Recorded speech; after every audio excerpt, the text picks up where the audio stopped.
C'est une campagne électorale qui s'est déroulée dans une ambiance assez particulière. Tout d'abord parce que Narendra Modi brique un troisième mandat. Cela signifie qu'il est au pouvoir depuis près de 10 ans. Si jamais il venait à remporter à nouveau ces élections, il entrerait dans l'histoire de politique indienne puisqu'il égalerait le premier ministre indien qui est le seul à avoir été élu à 3 reprises. Il s'agit donc de Jawaharlal Nehru, le père de l'indépendance indienne.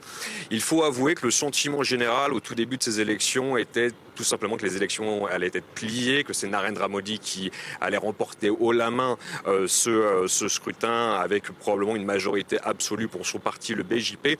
Mais à peine 48 heures après le premier tour qui a eu lieu mi-avril, on a senti un changement dans la tonalité de cette campagne électorale. Le BJP et Narendra Modi d'abord mettaient en avant on va dire le bilan économique et diplomatique de son gouvernement.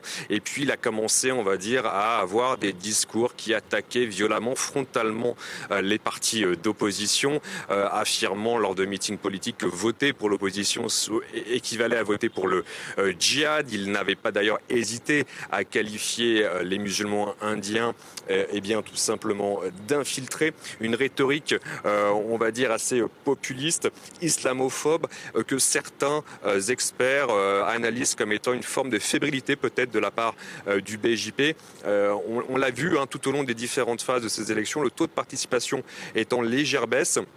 Ce qui pourrait peut-être signifier un détournement de certains électeurs du BJP vers ces partis d'opposition. L'opposition, je vous le rappelle, est en fait composée d'une vaste coalition qui est menée par le parti historique du Congrès et par son chef de file Rahul Gandhi.